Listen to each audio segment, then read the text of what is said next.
My name is Jim Renner. I'm with Bartlett and West in Topeka and past president of AGC of Kansas. And wanted to introduce to you today a panel on facilities maintenance and all the considerations for facilities management and maintenance. Frank Burnham is with the state of Kansas, the Department of Administration, facilities maintenance, and Cliff Frey with Cox Communication. And Cliff invited me to join today as another perspective from the construction industry. Cliff, you want to go ahead and lead in? Yeah, so we had our retreat last summer, and we were discussing topics and things that would be of interest during this. And one of the things that we were talking about was relationships, and how important they are to all three parts, contractor side, architecture side, and the owner side. And I tossed some ideas back and forth with Mike Gibson, and so we thought, well, if we put a panel together, go through some of the topics, some of the areas that we talked about discussing was partnering, contracting agreements, budgeting, maintenance planning, owners' expectations with respect to scheduling on-site activities, expectations in relation with the employees, behaviors, deadlines, follow-up, and then also subcontracting and emergency planning. So as we talk through this, we may go down some rabbit trails and things, but Frank and I have had an opportunity to talk over the last week, and I've known Jim for quite a few years, and so we figured we'd just kind of go through this, and we want this to be interactive. So if you have questions, please raise your hand and ask questions, but these are some of the things we're going to go through and maybe share from our point of view as owners reps, and then Jim's point of view as contractor, and how any in the architectural side, how we can best go through some of these. It's not at all a presentation, Yeah. so please feel free to jump in with any perspectives or other thoughts or experience or anything like that you might have to share. Yeah. On the partnering and contracting side, I just to start off, highlighting owners' requirements and contracts. I've worked for 3 different owners over the last 15 years at various times, and not one of them have requirements that are the same. They all have different views on what they want for everything from insurance to what they want for the level of work the contractor's completed, level of insurance that they've had to pay out. I mean, there's all sorts of things that I've seen that they've asked questions for, and I think that the biggest question I get from contractors wanting to do business with me is, what do I have to do to be able to do business? Well, at Cox, they have an entire sheet of things that you have to do step by step. You have to, be vetted through that process, and then from there they decide, okay, legally, let's get a contract in place. All these things that you probably know, but it takes a lot of back office stuff for me to even consider utilizing certain contractors in certain areas. Now, there's other ones that smaller projects, smaller things, they don't have to go through a big list for bid purposes, but they have to go through a smaller list so that they can come on and just do small maintenance or whatever, and that's a whole different process. May not have as many legalities or maybe as hefty insurance, but certainly it's important to the corporation to be protected, whether it's a large contractor or a small contractor. And so whenever I'm dealing with that idea of what it takes to get a contract going, I have to look at the value, what we're doing. I'm sure at the state level you guys have very similar requirements and processes. Obviously at the state level it's a very transparent process, competitive bid process in most cases. Another element of what I do is state leasing. So we deal with contractors outside of the state contracting process also. We deal with public building owners that are contracted for contractor services. So it's a little bit of both sides is what I'm involved in, but majority of what we do, again, is a competitive process, low bid process. We do get into some alternative deliveries. We get into some private funding. But the 2 rules with the state is, if it's a state property or if there's a state dollar expended on that property, it needs to go through the state process. So that's using procurement. We also are using more and more on-call contracts for smaller projects, prototypes.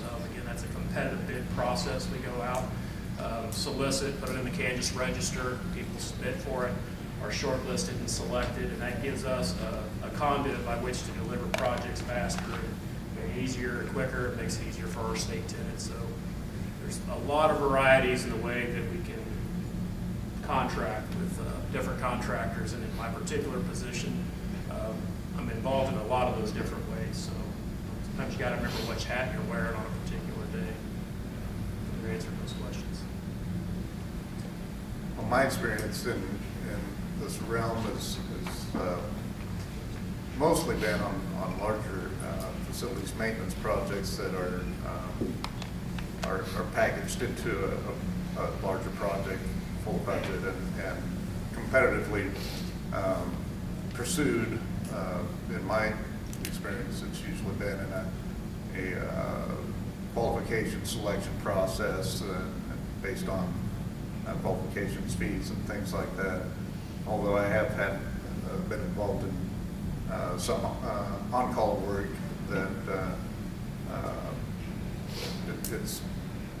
it's been interesting too. The experiences though in any of these type, particularly with municipal type projects, is, you know, it's all about relations and understanding your client and what their needs are and what their processes are. It's not necessarily the client individual's preferences as much as what the standard procedures that he's bound to or statutorily bound to, and those kinds of things too. So as you get into those in the construction business, not so much, nothing is the same from one project to the next anyway. So we're pretty used to being versatile and adapting to a lot of different conditions. But I find it really important, especially on these kinds of projects where it's repetitive or repeat business kind of thing. You need to make sure that you're really understanding your client, the procedures, the expectations, and what you need to do to really satisfy the client and make sure that you're in a good spot to come back and do more work. Any questions or anything in that regard as far as the process, or? What's the best way to reach out to someone in the private sector to get that back, that front end paperwork completed and start the dialogue with what their needs are? Well, for me, for example, if somebody reaches out to me, I have to submit to them, you know, basically a sheet that requests, you know, everything from W-2s and past payment history to, you know, that insurance information. And then I have to garner all that up and I have to send it in and then give our supply chain group a chance to go through that. And that takes several weeks. It goes to Atlanta. And for me, I would say probably the quickest I've had one turn back for contractors looking to do work with me, or that I needed to get them on the book so I could do work with them, was probably about 8 weeks. And they spend a lot of time. And then they usually come back with questions, and so then we kind of begin, you know, some back and forth conversation to get, you know, everything filled out and in place. Once that's done, then I have to be able to tell them what, you know, what I'm going to use that contract for. If it's a large, you know, several $100,000 project, or if it's a small, you know, $50,000 project, something like that.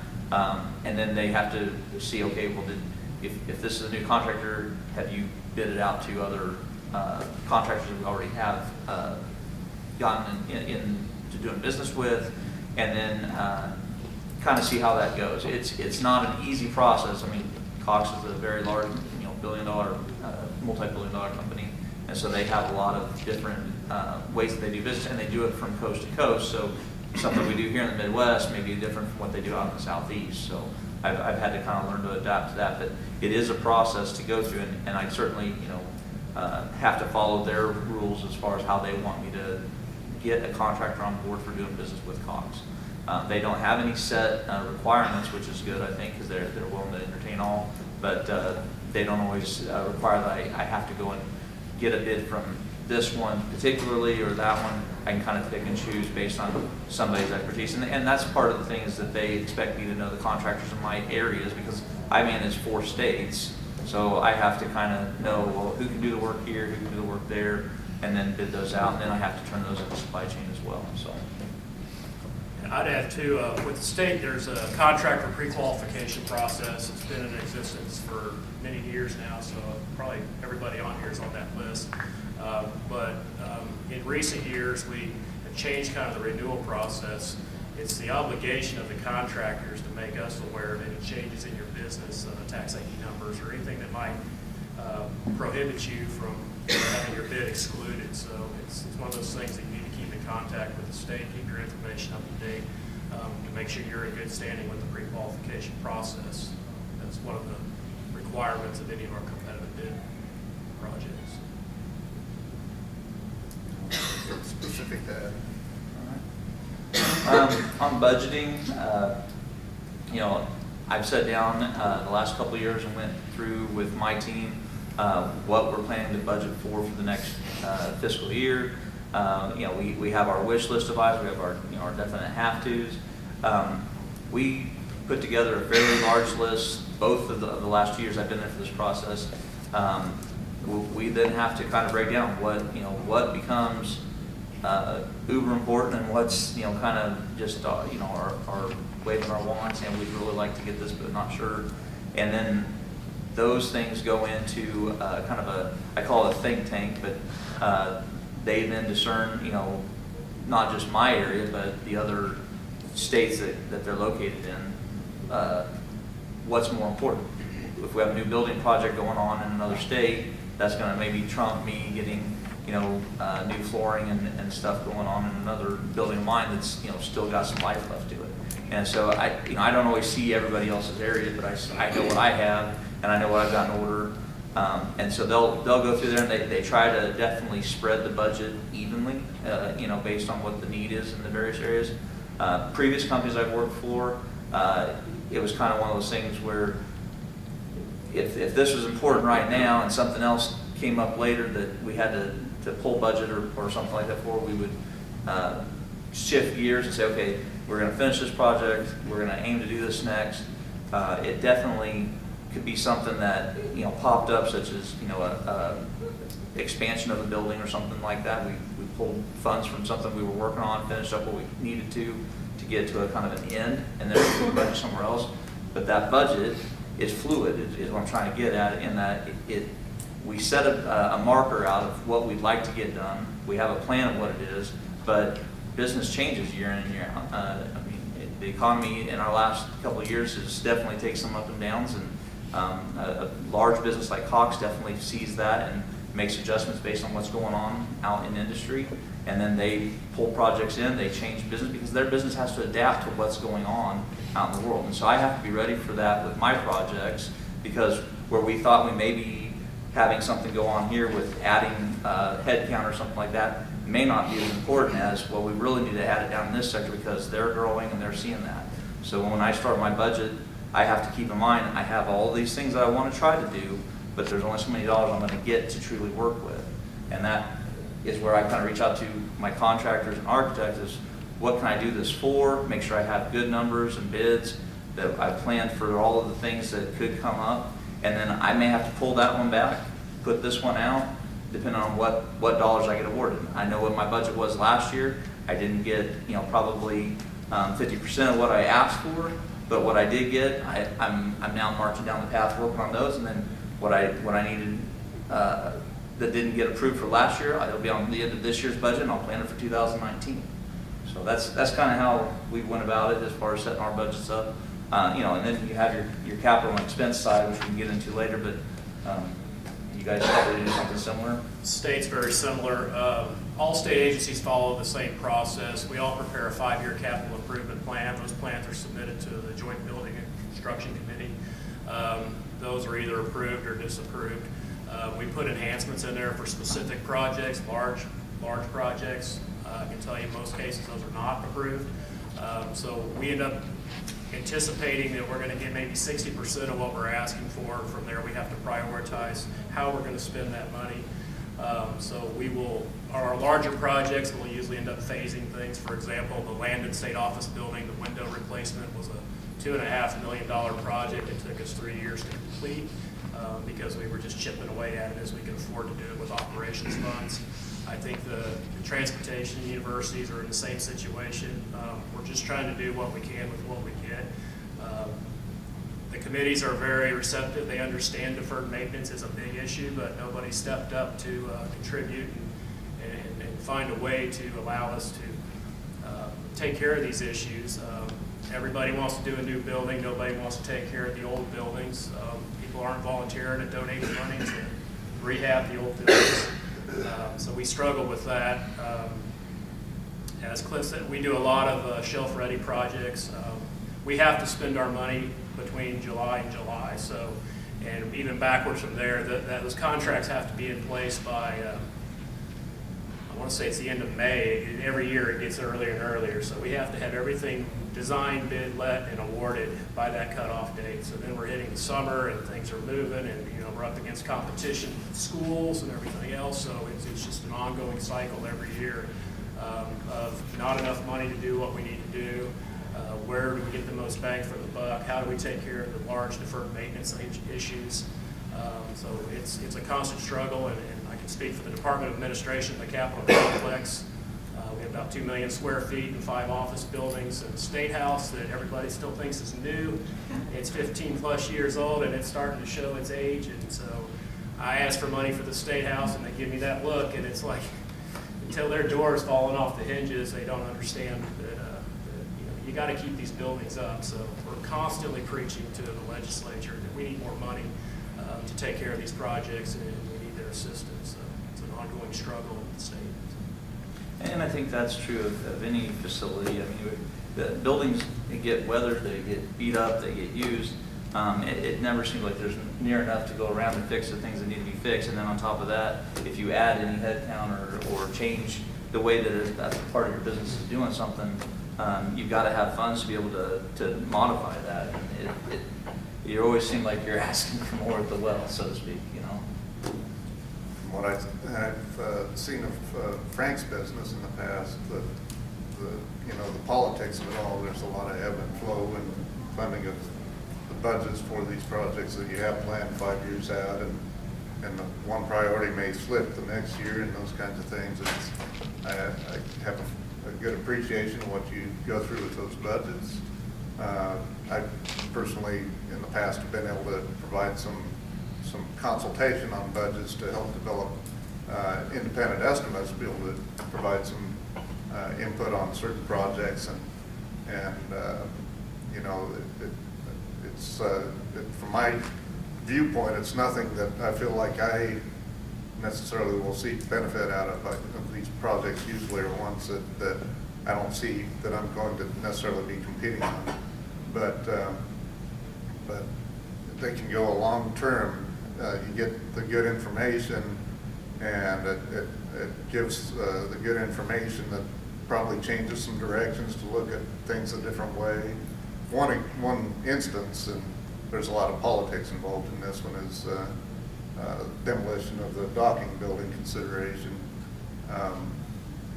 About 10 years ago, probably, I was asked to put together some rough budget numbers for some scenarios about how to remove the docking building, and so I came up with strategies of tactically removing the building piece by piece versus exploding it, or other options like that.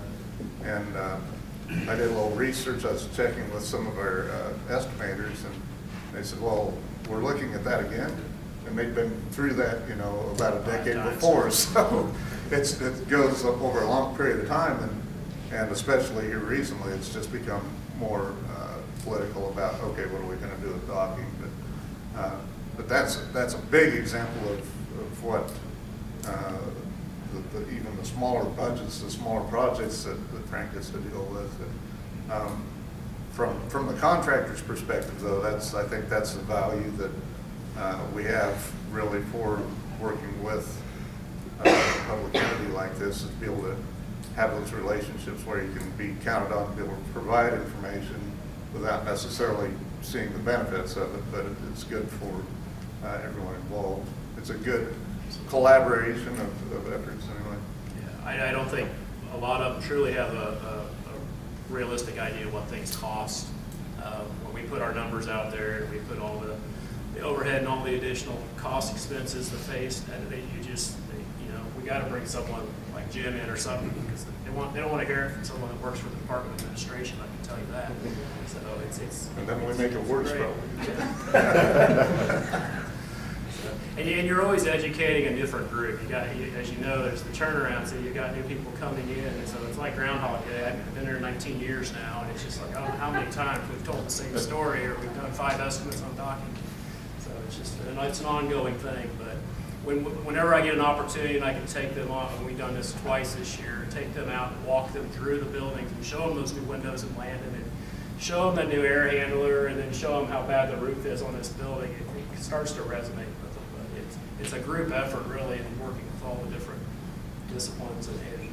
Well, and when you're talking about deferred maintenance, in a lot of cases, you have a lot of deferred maintenance, stuff that has been deferred without much attention at all that you're having to put attention on now. So you're looking at your priority, highest priority, next priority, those kinds of things too. We had a boiler in an old facility that we took out that was 55 years old here this last October, and it was kind of an ongoing joke. You couldn't get one more year out of it, you know. I mean, it lasted this long, so you know, and that goes with that capital and expensing. Is I mean, if I'm buying something that's on our capital, budget, I've got to make sure that I get it in by a certain time. They've got it paid for, and everything's on the books by a certain time. So, I've known about that. I knew about that project early on in the year, but we had a set time that we were told, the dollars got to be spent this month. I've got to have the project started and stopped, and then I had to have the paperwork in. And so, even though I had a plan of something happening, clear back last January, in October, November, finishing up, I had to have, everything done and wrapped up and the paperwork handed in so that they could get it on the books for the tax year. And that certainly causes some issues because you have contractors trying to work around people and keep them going. So, yes, sir. Yeah, the question kind of for the state level. I'm a roofing contractor, and we have a preventative maintenance program called Roof Care. And the empirical evidence is very clear. A well-maintained, proactively maintained roof will last 60 to 70% longer than a roof that isn't touched, as the United States Air Force said. Does the state ever consider doing regular maintenance programs, especially on a roof? Because once usually the roof is in, they say you have a 20-year warranty, and then nobody goes out there for 20 years and it fails again because nobody did it. I can't speak for the state as a whole because each independent agency is in control of their own capital improvements and their rehab and repair. I can't speak for the capital complex. We don't have a third party that looks at it, but we do have regular preventative maintenance, walk the roof, bring people in. We have relationships with local roofing contractors on-call to address the issues as they pop up. But, we're trying to get 30 years out of every roof. It's the last time we're, so. I think it's something we're looking more at doing, at least I can say for the capital complex. I think, in my opinion, roofs are the most important thing.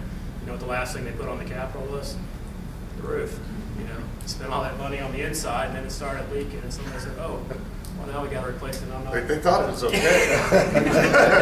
It didn't matter to the people that are in their offices, but it matters to the facilities folks and the people. So, same thing with the window.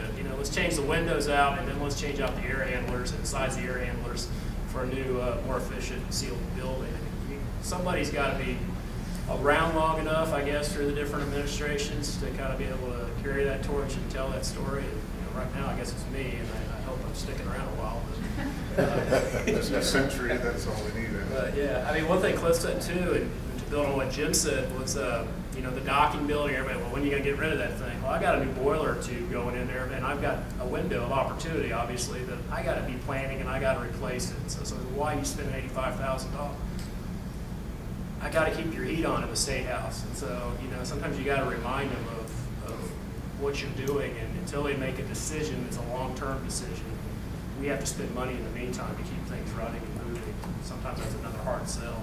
It is tough to educate the folks that we report up to because they're not in the business we're in. They're in it, they're doing their thing, and I feel sometimes like I'm I'm leading up, trying to show them we got to do this and explain why, and I'm still getting the deer in the headlights. But it's old, we don't think you need to do that right now. And I'm like, you don't understand. I need to, or you're going to be even madder at me down the road. So I mean, those things come up, and so it is a very delicate relationship, even with the people that we have to report to on the things that we're doing. So move on. Maintenance planning, kind of carrying into that. So I wanted to talk about budgets, but definitely those 5-year plans. What we have is we try to look 5 years ahead as far as what's going to be needing to be changed out. But annually, everything gets preventative maintenance. We have some things that get quarterly. Backup generators, chillers, HVAC equipment gets monthly service. Depending on what's going on. We have ice machines that need to be taken apart and cleaned and checked to make sure that we aren't making people sick. We have food equipment in our cafeterias that has to be maintained. We have coffee machines that you mess with somebody's coffee. As a facilities manager, that's a write-up. So, but as far as planned maintenance goes, we have to do those things when there's nobody around. We can't do them during the day. It'd be nice if we could have everybody show up 8 to 5. But I find myself scheduling stuff. As soon as the end of the normal business day for certain administrative areas, I can get in there and do stuff. Other areas where we have call centers that go until midnight or 1 o'clock in the morning, I have to wait till that shift's over. And so our maintenance is dictated by our business within our own company, because I can't just go in there. I'm sure at the state level you can't just go in and start tearing something out when you have tours of kids walking through the area. So those are the things I have to look out for anyways. I think one of the things that I've discovered or recognized as becoming director of facilities was just the lack of the maintenance. The report would go out, the emails go out, there's no follow through. There's nobody out there holding people accountable.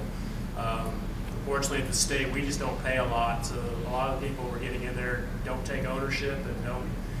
They can care less if they're following up and changing out the filters, and there's nobody else checking on them. So I'm developing a little bit better way of tracking that and holding people accountable. I'm also trying to bring in outside contractors where it makes sense, so that I can hold somebody responsible if they don't live up to what their contract is and follow through.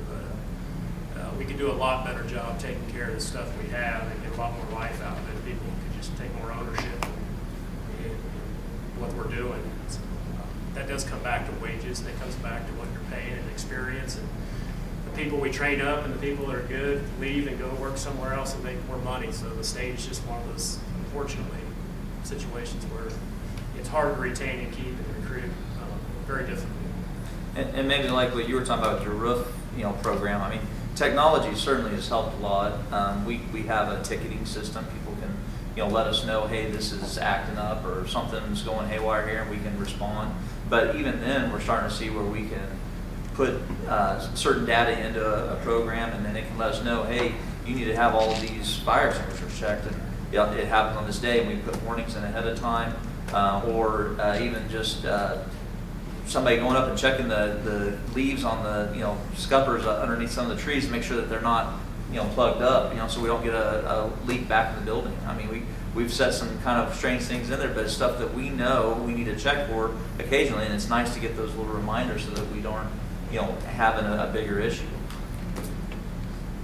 I think getting out from behind the desk is one of my big ones. You'll see me on the roof. You'll see me in the boiler room from time to time.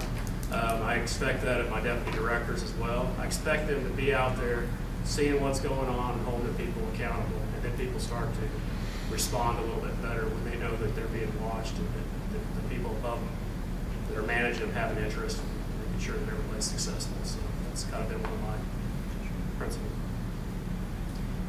I don't know if this fits in perfectly, but I was just thinking of other circumstances where I've been helping a municipal client on maintenance type work. And when I was in California, I was a construction manager for a program that was doing seismic retrofits on California buildings because they'd seen some really bad liability for state buildings that were subject, and high seismic areas, high occupancy loads, long duration days of business hours where it's occupied. And the things that were floating to the top as the highest priorities were prisons. Like I was doing work at San Quentin Prison and Folsom Prison, some of the real notorious ones where the bad guys are. So the actual work to strengthen these buildings with concrete and reinforcing steel and structural steel and these things were almost secondary, because the highest consideration was dealing with getting workers in, keeping the population separate between these areas that are occupied 24 hours a day, and how you are able to function and get this work complete. So it was really interesting and a good bit of experience, I thought, working that closely with the client, both at a state administrative level, because this was a state-funded program, and the actual prison administration, things like that, and down to the correctional staff that are keeping you safe, keeping prison inmates separate, and what those needs and requirements are. Then also working with the engineers and the contractors to get the work in place. But all that, again, is being able to have that good, clear communication and a plan for being able to get these projects done with a budget, with that scope of work, and with a well-known outcome of what the expectations are. One of the items I thought there was disruptions in my work. I have to take a little bit extra care because, for the company that I work for, Cox, they're servicing probably most of the people in this room in one way or another. If I don't have regular scheduled maintenance on our backup equipment and our backup equipment, something goes wrong, I'm not just messing up my company. I'm now messing with the population. And so, we take our facilities maintenance plan very, strict, that certain things have got to be done, no misses, because we don't want something that we do in our department to cause grief on people outside of our company that we serve, because that's not a very good customer service. And so it's a little bit different way of thinking when you realize that the job you do really does affect people even beyond your company. I'm sure the state has very similar things like that. Yeah, our key is communication, making sure that our tenants know what's coming and when it's coming, and then we're talking to our key tenants like our IT staff, make sure there's no projects being rolled out, they're not uploading stuff before we do a load transfer test on the generator, and make sure we're doing those at the right time. And it really comes down to just being a good communicator with them, and they understand that you need to do these items and that there's an appropriate time, and working with them, it just helps everybody all around. A lot of pre-planning, right? Yeah, exactly. And having a contractor that's on board that can help facilitate that when we need to do those things, because if I have to work on a generator, I may need to have another generator brought in and put in place, and certainly orchestrating that takes more than just me. I mean, I have a team of people that I work with to make sure the stuff goes correctly. So. I put the owner expectation on here because there's so many different things that owners have expectations of, and I've reported to quite a few over the years. The idea is that, you plan a project, you get a schedule, and they think that, okay, this is the way it's going to go. And as well, I'm sure all of you know, schedules are a nice plan, but that's not always the way it goes. And I think from my point of view, anything that a contractor or an architect or someone in my position can do is educate up the stream that this is our plan, this is the way we're moving forward. It is fluid. You're going to have things that happen, from something as simple as weather issues to delays in materials, the ability for somebody to show up. A lot of things can affect that, and I find that scheduling really does become a key issue in doing any project, whether it be maintenance, new construction, remodeling, whatever. And I don't know that there's a good way to, from my point of view, to explain it other than make sure that you make the time with the owners, if you're on the contracting side, or if you're an architect visiting with the contractor, to know those things and have answers for them. Because the worst thing is go into a weekly meeting, on the project or whatever's going on, and there's no discussion ahead of time of how far behind or where we can make up time or something like that, and then we get in there and there's some expectation that, well, we should be here, but we're here, or you guys said we'd be here today and you're already working on this and I didn't know anything about it, now I need to tell the next team, or it can go both ways. You could be ahead and think you're doing the right thing, and now you've caught somebody off guard because they hadn't prepped the next team or sent out some notification that you sent out, and that can go the other way too. I don't know how you guys see it, but I think scheduling is kind of, it sets the tone, you know. I guess scheduling wise, you know, we do the best we can. I don't like to go into a pre-construction meeting threatening liquidated damages on day one, but you do have to set expectations. The contractor, everybody needs to understand what the implications are if they don't finish the project on time, or there's a delay. And for the most part, I tell most of my staff in our projects, I want to work with the contractor. When we start getting behind, I want to request a revised schedule. That's step one. I want to see where we can make the time up, but we also want to be realistic. Things happen, weather happens, other events happen. We don't want to be second fiddle. We don't want to be the fill-in project as the state. So you really just, and I think that's where we're establishing those relationships with those contractors. We have to take low bid and lowest responsible bid. I've never seen yet the responsible part come in. And it makes it really difficult, especially for, you know, when we're doing the architectural ourselves. And we put so much effort and our teams put so much in there, and then you get the low bid and you know half the guys on there, but you got to go this way. And you just know from the beginning how much additional headaches and work are going to be involved there. So that's where communication becomes key right up front in that first kickoff meeting, setting the expectations. I believe being firm but being fair. I think that develops good relationships with these contractors as we move forward. I don't mean to blindside you, but so Or hit you with elements. Yeah, you thought that. No, in taking the lowest responsible bid, you have the ability, I think, statutorily to do pre-qualifying, right, for projects. So is the state doing much of that, right? You see more of that with the universities. They'll have an additional pre-qualification process on top of what the state's is. The people on the states is very lenient. Just about everybody gets pre-qualified. I don't know if we've thrown. I look over at Barb from Architects. I think maybe one person's been thrown off since inception. We've put several on probation. I think currently there's only one that's been off the list permanently. So when KU or somebody comes to us and says, man, this is a critical project and we really need, you know, I'm all for them adding additional qualifications on there. I think that's the responsibility of each independent owner. There's nothing I can do statutorily about that, but I prefer, you know, on these small little projects, that's why I like the on-call, because I've established these relationships and I can ask, you know, 5 of them to all bid it and get to me within 3 days, and I don't have to take the low bid. I don't know if you do that or not, but on the on-calls, we can take whoever can get to it the fastest, who we think can perform better in this. So there's a lot more flexibility, but there's a $150,000 cap, so that doesn't get you a whole lot, but it does take care of all the little difficult little remodels and stuff. So there are ways, but it's not perfect. Can you lump a $450,000 job into 3 phases? No, because everybody tries that. We also, as you know, there's an AE limit of $1 million, and they always try to push it right to the limit. We have to say, you got to go through the traditional process of applying for that and being selected.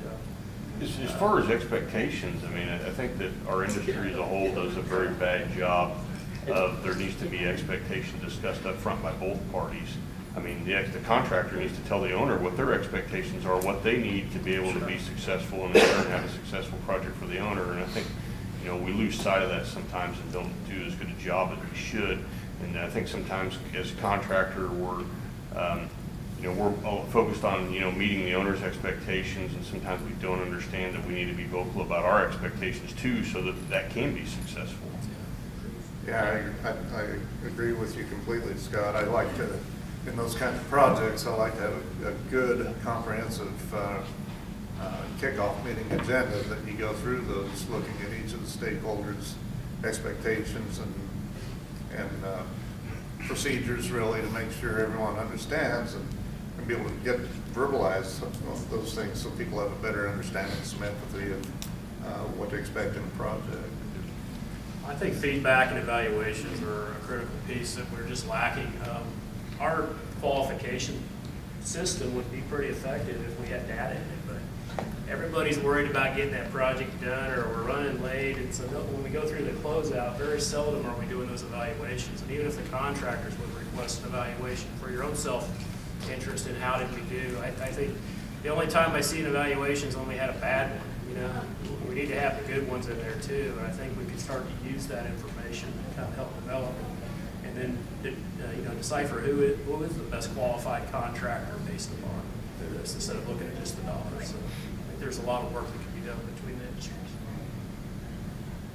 Those next three, the on-site activities, behaviors, and deadlines, I kind of tie those three together because I've been in a lot of different situations where, the contractor may have an area on site that they're doing their work, and the people in the office see them working, and they may be doing something very easy, starting up, getting stuff laid out, but their expectation is day one they should be out there slinging hammers and mud should be flying and fur and everything else, and so I have to be able to give a schedule that tells the people what the on-site activity is going to be, and then the contractor, if they're expecting to see something on the schedule, has to either be doing that or say, we're changing this, because I've had stuff where we're supposed to be setting air conditioners one day, and we had everybody prepped for it. Well, the winds were too high, couldn't do it. So now you got everybody running. Why didn't they out there with the crane? What's going on?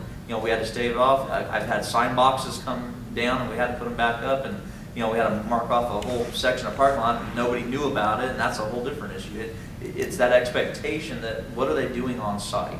They're here, we see them, but there's no clear communication. So those types of conversations have to happen well in advance of the daily activities of the buildings, and I see that all the time.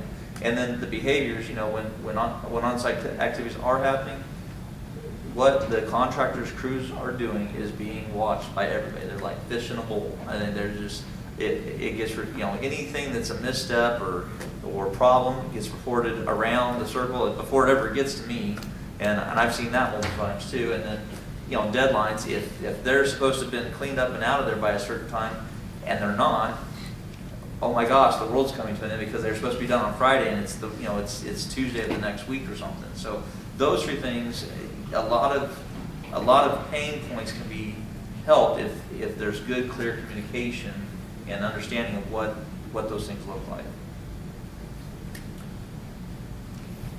One point of view, I imagine a lot of companies deal with this just in a human resources package. Anyway, I'm not sure about a project package, but when you're doing a lot of these maintenance projects within occupied buildings around people that actually work in the facilities, I would say from firsthand experience, it's good to have a project policy of its acceptable behavior. It's not one of those things that you like to just wake up and think about every day, but I had to react to a complaint once about an incident within a building that didn't want to hear about. So I had to respond to that with a policy immediately, something that's written out that I give out to my employees, all my subcontractors, everyone, that says this is the way we're going to act on this project. This is the way we behave, and if there's if there's any complaints, this is the way we're going to manage that. And had to go even further. We were putting out a numbering system, so there's a way for people to be identified on the job, those kinds of things, and to have to react to something like that, it takes it to a level much worse than probably nipping it in the butt before it happens. But it's something to keep in mind when working with your facilities clients like that, because it's nothing you want to deal with. It's something you don't want to see acceptable at any time, and it takes a lot of effort and puts a lot of cost out there in implementing something after something happens. I know one of the big pushes with Governor Collier now in light of recent events is the sexual harassment training and policies, and every state employee is going through that now and has to sign a waiver, and therefore all 4 future contracts with the state, vendors that do business with the state, are also going to have to sign that form about what's proper and that your staff has been talked to if you're going to do work on our properties and our buildings. So those are just little things that should stay interested.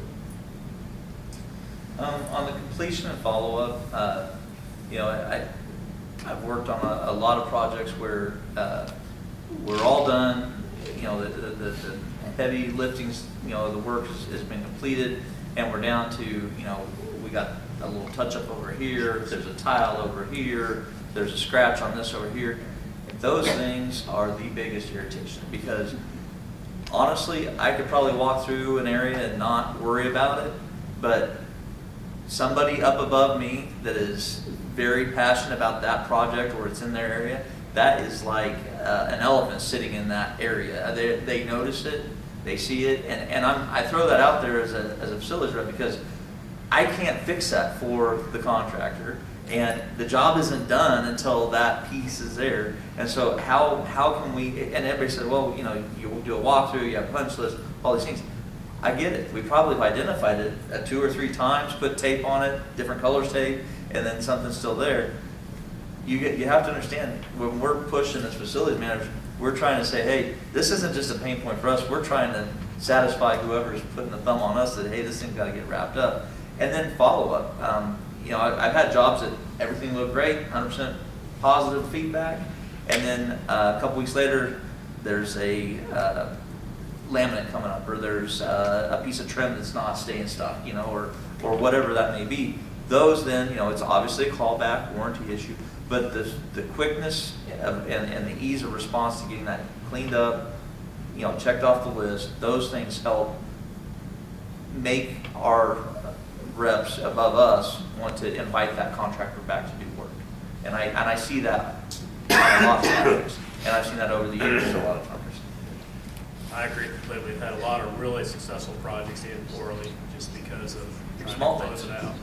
And sometimes it's just trying to pay the contractor, which sounds funny, but you know, we have a fiscal situation. We're trying to close out our books, and it's just getting that paperwork through and getting that, you know, you shouldn't have to ask. Yeah. You want to pay somebody for the job they've done. And that's part of what I think, you know, when we talked about having this particular panel is to lay some of those things out there. And certainly if you have a question about stuff, but, you know, we see it through a different set of eyes because we have people we report up to, and they certainly have a different set of expectations. I mean, I can't tell you how many times I've had a manager that, you know, has been doing their job for a lot of years, and they watched, you know, something get built on TV in like a day's time, and they think that the project that I'm overseeing should have been done last week, you know, and they don't get, you know, the scheduling piece of it. They don't get the, you know, expectation of what, you know, the contractor has going on, getting people scheduled. There's a very unrealistic belief out there ahead of when I get in contact with the contractor or with the architect. Just sitting down to come up with a plan with the architect can be brutal sometimes because, you know, we have to figure out what the color scheme is, or we have to figure out what the look of it's going to be, and that can take time. And people think, oh, they've already got it sitting in a CAD file over there; they can go pull it out, and that's not the case.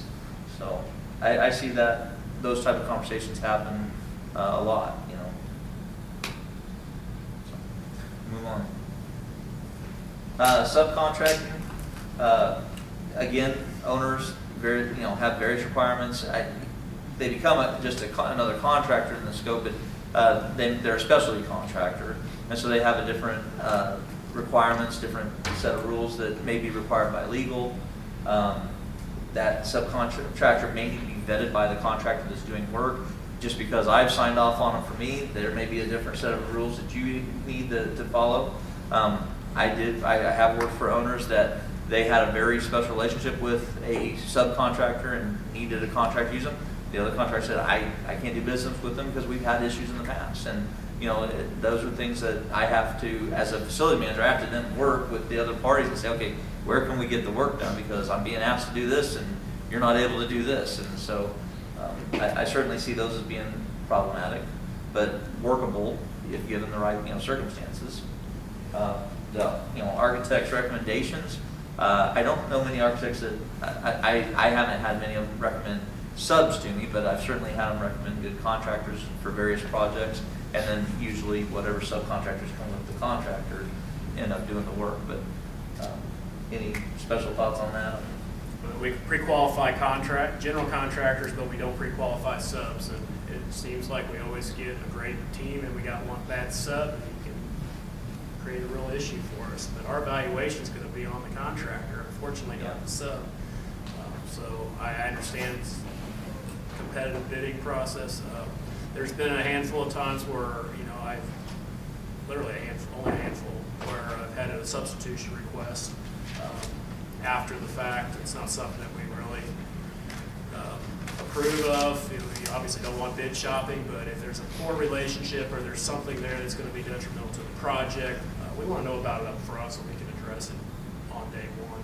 And those decisions usually come back to me. And if there's a valid point and we have that discussion, I'm open to that, working with procurement. Frank, do you guys ask for on your bid form for the GC to list major subcontractors? Yes, and then you cannot change that. That's a huge problem for all of us, because in the time frame that we have to vet and make sure that scopes are complete and stuff, it's really, really hard to be able to vet that correctly, and whenever you've maybe only got 5 or 10 minutes from the time the price comes into when the bid's due to actually be able to do that. Your bid is your Kind of risk at that. ties our hands and causes a lot of problems. Usually seeing it scratched out right there in the procurement office, and they're writing the next guy in because it literally came in 5 minutes beforehand.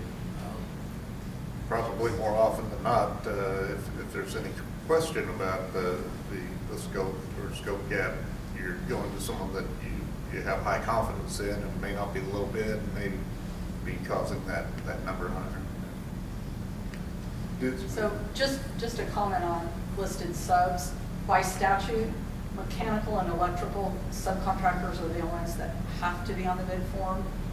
I always try and encourage the architects not to list other subs, but by statute, we have to list those too. And my other comment about subcontractors is, while we have to take the low prime bidder, you as the contractor do not have to take the low sub bid that you get. If you don't like working with the guy that gave you the low bid, you don't have to take it. It's up to you.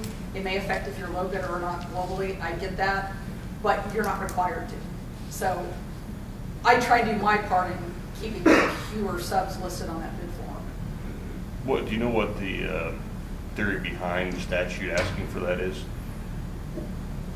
That statute's been in place way before I started working for the state. I was told that the mechanical and electrical subs just had better lobbyists and got this statute changed because of the bid shopping situation. But I don't know that for sure. That's what I was told. Guys, as an industry, can change that, you know that. Well, I think, yeah. I think a lot of bid shopping's gone away. Maybe I'm naive about it, but that it doesn't simplify anything with the bid consideration that you have. It causes relationship problems, because I don't think there's much bid shopping. It's just, you know, there's a lot of gray area there in the last 10 minutes of a public bid project to try to decide that and then figure out after the fact that it's a problem. And, you know, there's never an agreement on if there's a problem. It almost promotes bid shopping in a way, because if you do have a question about that low bidder, and you know that there may be scope gap, then you make a decision whether or not you use their bid, and then you go, well, okay, I'll use that bid. But you may write in number two's name on the line and figure that you're going to somehow get them to agree to that number two. I don't do that by practice, but that's the other implication of that there's a potential for that happening, and that creates really bad relationships in the subcontracting community too. The last slide I wanted to hit on, I know we're getting ready to run long here, but emergency planning. And the reason I wanted to put this on there is I can't tell you how many times that various situations have come up, and you know, I as the owner's rep am expected to keep business running normal, safe, sound, but strange things happen. We had a situation a few months ago where we had a janitor cleaning and actually tripped a spring-loaded fire pole station, and by doing so, it closed a damper, and we had a coil freeze up. And then when everything decided to unthaw, about an hour later, when everything got kicked back on, you know, we had a huge mess on our hands. You know, I have people that we've talked to about, you know, helping out when various things come up, but I've taken a new look at it as, you know, I need to have the relationship established with the contractor that can come in and help, whether it be that situation or, as you're well aware, you know, we had a nice tornado come through town here not too many years ago that took out, you know, Spirit. We've seen, you know, fires out in the west. I mean, there's only so much the contractors can do, and I get that, but for my sake, it's nice to have some sort of a plan in place and have people that are saying, you know, we can provide this service and we can help you do these things. And it's not always an easy conversation, but I think, you know, if that's something that a contractor can offer up or have a plan in place for an owner, I think that's a good place to start a good relationship, because when those needs come up, they may be few and far between. They may not be the biggest part, but that's the person that, you know, I'm going to look for when I do have other work and things come up too, because they were able to meet my needs. There may be, you know, weather-related things that come up, that, you know, lightning strikes, stuff like that. You know, obviously I you know, can't plan for everything, but it would be nice to have those types of things laid out ahead. And I don't know how, you know, each of you do it in your areas, but certainly there's a lot of needs out there, because I hear from other facility managers. I'm not the only one that have. There was another gentleman I had asked to be here today, couldn't make it, but you know, he covers the 4-state area for a company, and he's constantly has things that come up that he's got to reach out to somebody after hours and try to figure out how to fill a need. And it's not an easy place to be in our position, because, you know, we can't bid that out. We don't know what's coming up. We don't know what that looks like, but we got to keep business running. And so I wanted to kind of hit on that, just to discuss it, you know, how you guys do it and what might be best. If there is an unfortunate event, we do have special statutes that allow us to kind of throw a lot of the rules out the window, go directly to whoever can get to it the fastest and work with them. So I think just kind of maintaining those relationships with those contractors, especially in those vicinities, is important for us. And we're calling, it's because it's an emergency. And so I mean, it's cross our fingers that doesn't happen, but reality. Yeah, I don't have a policy for that other than usually reacting to an emergency like that, putting a commitment of resources to support that emergency, or wherever I'm able to do that as quick as I can, without any expectation that work might come out of it. You know, the effort to try and help out for goodwill and being available to help out longer term for a bigger fix is probably the best approach, knowing that you're probably not going to get compensated for this initial effort. You don't expect any compensation. You're doing it for goodwill, but showing that you're able to react to those things, be able to be a support resource for the state or something.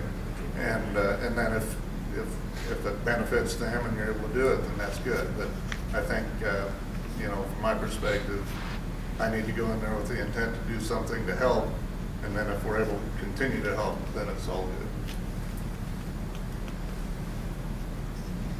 That's pretty much, I think, the things that we had hit on our topics. Any questions or any? I have a question. So lately we've been working on a lot of projects where we don't have an owner relationship, so we're a subcontractor.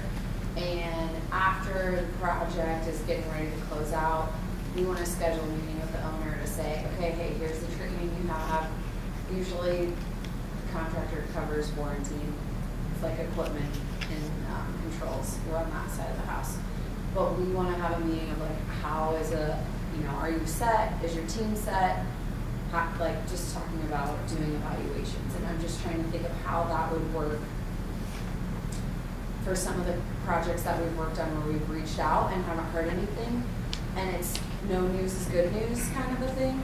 But then we hear, I'm worried, and because it's happened in the past, when we hear 4 years later, hey, I'm having this issue, this compressor went out, can you help us? And it's like, well, it's done. It could have been in there in the between time.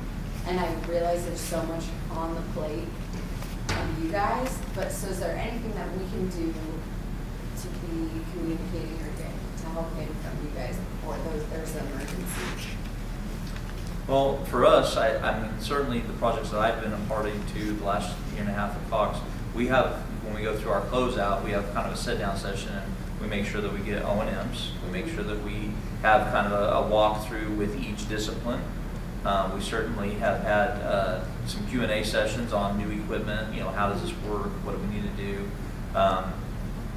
Potentially, I've seen a couple of cases where like 60 days later, we brought the team back in of whatever it was we were working on, whatever it was, but just kind of went back through it. We had a special audio video thing that we set up, and just kind of came back, circled through, went through each piece of it, made sure that it was working the way it's supposed to. Technology is great when it works, and when it doesn't, you have to figure out a way to work around it. But like this boiler that I put in November, that contractor's been up there a couple times since. He's reported back to me. I've not been able to meet up with him at the location, but at least I'm having some dialogue, and I know that the things that he put in place are working. The valves are working. Everything's doing the stuff that's supposed to, and so. Certainly those things that you build through the project, and then you go through the closeout, you're going to be able to follow up and make sure. And I put follow up on one of the slides. Follow up is huge, and sometimes it does take reaching out, a few times.